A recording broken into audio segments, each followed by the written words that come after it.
Welcome back to some more multiple choice questions on some contract law. Let's dive right in. Kelly owed Connor $500. Connor agreed to accept Kelly's microwave oven instead of the money. All right, Connor needs a microwave, give it to him.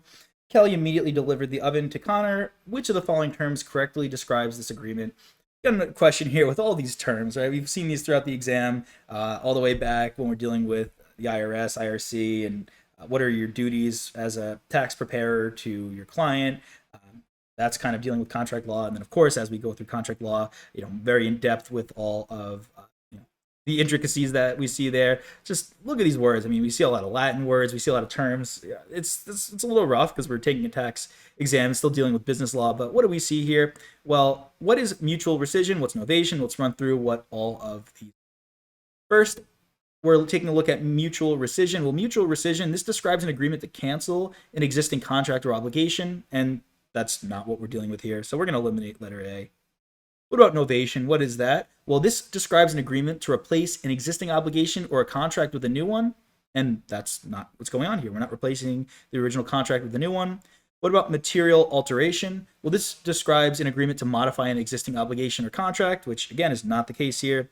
Now, accord and satisfaction. This describes the agreement we see here because it involves an agreement to accept something other than the original obligation. In this case, that's a microwave oven, in order to satisfy a debt.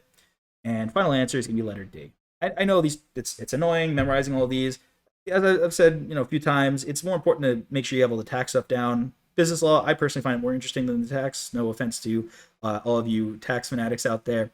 But yeah, just the more you memorize, the better off it'll all be. All these terms, just be familiar with them. It's just, in a perfect world, you'd have these memorized in addition to formulas and everything. But make sure you have your tax stuff memorized. I would also, again, have these things memorized, but don't memorize them until you've got your tax stuff down.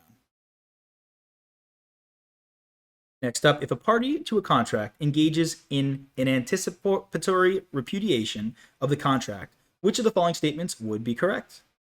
All right, well, let's take a look here. First one, the repudiation is a material breach of the contract. Well, let's first off talk about what this is.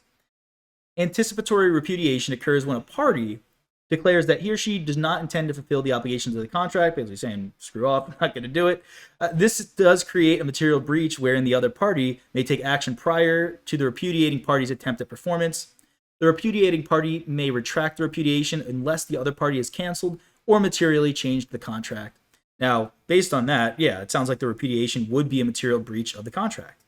Okay, well, we'll leave that on the back burner. Going up next to letter B, the repudiating party cannot retract the anticipatory repudiation. Well, the party can do that as long as the other party has not taken action in reliance on the repudiation. So you can take back your stifle against this contract as long as the other party hasn't reacted yet or done anything about it. The other party never has a duty to mitigate any losses resulting from the repudiation.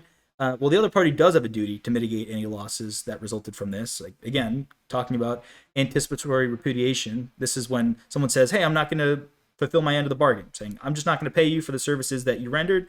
Well, the other party does have a duty to mitigate the losses from you trying to fight back on that. And lastly, the other party cannot take action against the repudiating party until the time for performance has passed and performance has not occurred. Well, the other party can take action against the repudiating party. Again, think of it like you don't want to pay for the construction that was done in your house, so the construction company can take action against you, even if the time for performance has not yet passed and performance has not yet occurred. The other party can choose to either accept the repudiation and sue for damages, or they can choose to reject the repudiation and wait for the repudiating party to perform. They can wait for you to, kind of come to your senses and pay for the services because, maybe they did a great job. I mean, if you enter into a contract, you kind of got to fulfill your end of the bargain. But yeah, that would be our final answer here, is that the repudiation is a material breach of the contract. And that's that. Seeing all these great terms, all of these wonderful concepts. Hope you're having a great time. I know I am. Keep powering through, and I'll see you in the next one. Hey there! Are you ready to not only pass your CPA exams, but truly understand and enjoy the material while studying?